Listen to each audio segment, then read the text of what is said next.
Imaginez un monde où, du jour au lendemain, chaque morceau de glace de la planète, du plus haut glacier de montagne à la plus grande calotte glaciaire polaire, disparaîtrait. Neige, calotte glaciaire, banquise, tout cela en une seule nuit. Cela paraît impossible. Mais que se passerait-il si cela se produisait? À quoi ressemblerait notre planète? Comment l'humanité réagirait-elle? Voyageons dans ce scénario. Lorsque la glace fondrait instantanément, une montée des eaux spectaculaire se produirait.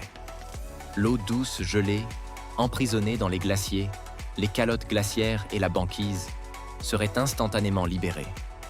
Les villes côtières du monde entier seraient les premières à affronter la réalité. De grandes métropoles, de New York et Tokyo à Mumbai, Lagos et Karachi, se retrouveraient submergées par la montée des eaux. Les rues deviendraient des canaux.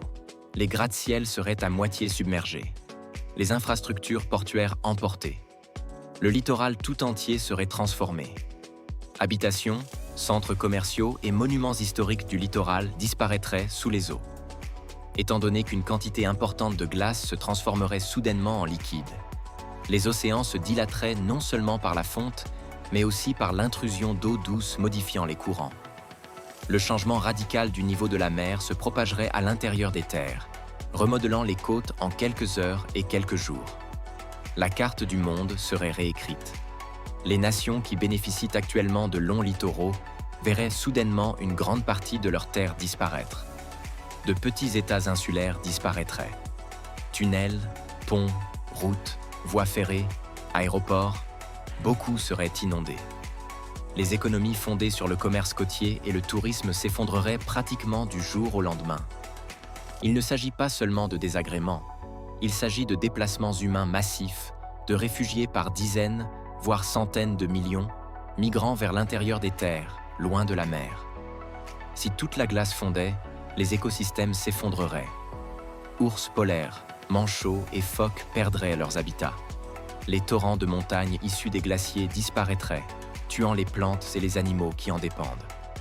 Sans glace réfléchissant la lumière du soleil, la Terre se réchaufferait plus vite, les tempêtes et les sécheresses s'intensifieraient, et l'équilibre naturel de la planète serait rompu, perturbant à jamais les courants océaniques et la stabilité du climat mondial. Cela pourrait entraîner des changements radicaux dans les climats régionaux. Les régions actuellement douces pourraient geler, les régions chaudes pourraient devenir insupportables. De plus, la disparition de la banquise signifie que la surface sombre de l'océan absorbera davantage d'énergie solaire. Cela signifie que moins de chaleur est réfléchie et plus de chaleur est retenue. Une boucle de rétroaction qui accélère le réchauffement. Cet effet est déjà observé dans des régions comme l'océan austral, où une augmentation de la salinité océanique entraîne la fonte de la banquise sous-jacente. Prenons quelques chiffres.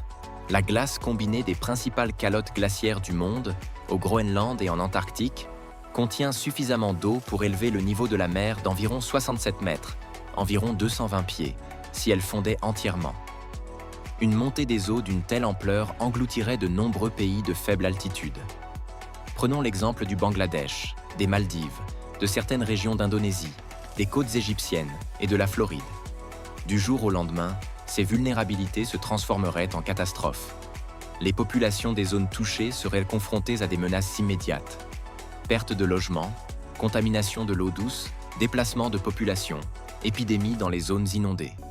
Les gouvernements s'efforceraient de reloger des millions de personnes et les opérations de secours seraient débordées. Les chaînes d'approvisionnement mondiales seraient perturbées. Ports sous les eaux, voies de navigation détournées, principales zones agricoles détruites. La nourriture, le carburant et les médicaments se raréfieraient. Les marchés s'effondreraient. Des pays pourraient s'effondrer sous la pression. Par ailleurs, l'eau douce issue de la fonte des glaciers alimente également les rivières, notamment dans les régions montagneuses qui desservent des centaines de millions de personnes. Sans les glaciers, ces rivières gonfleraient d'abord, puis diminueraient, privant des populations entières d'eau potable pendant les saisons sèches. Des recherches récentes montrent que la fonte actuelle des glaciers menace déjà l'approvisionnement en eau des communautés montagnardes du monde entier.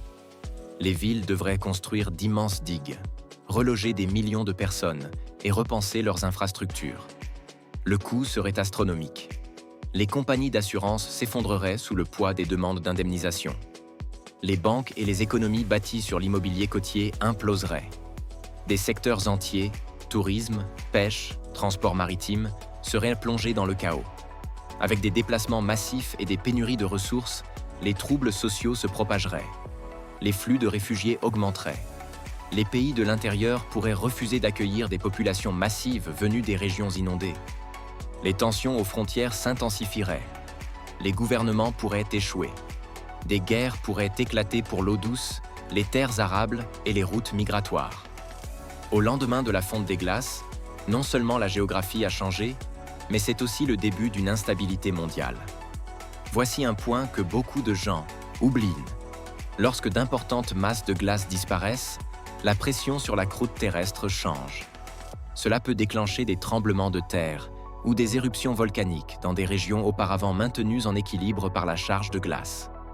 Des études récentes indiquent que la fonte des glaciers pourrait accroître l'activité volcanique dans des régions comme l'Amérique du Nord, la Russie et la Nouvelle-Zélande. Ainsi, dans ce scénario de fonte nocturne, nous assisterions probablement également à une augmentation de l'activité géologique, ce qui constituerait un autre multiplicateur de catastrophes. La culture humaine est ancrée dans des paysages stables, littoraux, montagnes, champs de glace, saisons. Si toute la glace disparaissait, le monde paraîtrait étranger. Les traditions liées à la fonte des neiges, à l'hiver, aux rivières estivales seraient brisées. Les peuples autochtones de l'Arctique ou à l'ombre des glaciers perdraient tout leur mode de vie. Le monde se demanderait « Comment cela a-t-il pu arriver si vite ?» La rapidité même du phénomène paralyserait les efforts de secours. Bien que ce scénario soit extrême, une fonte totale du jour au lendemain, il s'appuie sur des tendances déjà en cours. Par exemple, en mars 2025, la banquise arctique a atteint son plus bas niveau hivernal jamais enregistré, couvrant seulement 5,53 millions de miles carrés, un déclin spectaculaire. Une étude récente a révélé que les glaciers du monde entier perdront environ 39% de leur masse par rapport à 2020, même si les températures se stabilisent. Les chercheurs ont averti que l'objectif de limiter le réchauffement à 1,5 degré Celsius pourrait ne pas être suffisant pour empêcher des pertes catastrophiques de calottes glaciaires. Ce scénario n'est donc pas purement de la science-fiction. Nous en observons déjà des fragments. Nous imaginons simplement qu'ils se produiront beaucoup plus rapidement. Même si les humains se reconstruisaient, le monde après la fonte des glaces ne serait plus jamais le même. Certaines villes disparaîtraient à jamais, les écosystèmes s'effondreraient et les glaciers mettraient des siècles à se reconstituer. Les régimes climatiques s'installeraient dans une réalité plus chaude, avec de nouveaux littoraux, des déserts et des inondations. Les populations se déplaceraient vers l'intérieur des terres, les économies se transformeraient et les systèmes alimentaires se transformeraient dans une lutte d'adaptation. Dans un tel monde, les stratégies de survie incluraient se déplacer vers des terres plus élevées, repenser les infrastructures pour un monde inondé, villes flottantes, réinventer l'agriculture dans des régions autrefois enneigées et gérer plus judicieusement les réserves d'eau douce. Les gouvernements devraient se coordonner à l'échelle mondiale, car aucun pays ne pourrait gérer cela seul. L'aide internationale, les programmes de relocalisation et les stratégies de reconstruction deviendraient la norme plutôt que l'exception. Même si nous ne sommes pas confrontés à une fonte soudaine, la question « et si ?» nous aide à saisir l'ampleur et l'urgence de la situation. La fonte des glaciers et des calottes glaciaires à un rythme sans précédent signifie que notre avenir pourrait connaître des changements considérables, mais pas aussi rapides que du jour au lendemain. Les preuves à court terme sont claires. La fonte des glaces s'accélère, le niveau des océans monte et les systèmes climatiques évoluent. Plus vite nous agirons pour réduire les émissions de gaz à effet de serre, plus nous ralentirons et éviterons les pires scénarios. Si vous m'avez suivi jusqu'ici, merci. N'oubliez pas, le scénario dont nous avons parlé est extrême, mais les tendances réelles sont bien réelles. La glace fond, le niveau des mers monte et notre planète change. Si vous croyez en la protection de notre planète, abonnez-vous à la chaîne, cliquez sur « J'aime » et partagez cette vidéo pour que davantage de personnes comprennent les enjeux. Laissez un commentaire ci-dessous. Où déménageriez-vous si cela se produisait? Discutons-en. Et surtout, réfléchissez à ce que vous pouvez faire. réduire votre empreinte carbone, soutenir les énergies renouvelables, parler du climat avec vos proches. Plus nous agirons maintenant, moins ce monde qui s'écroule du jour au lendemain sera grave.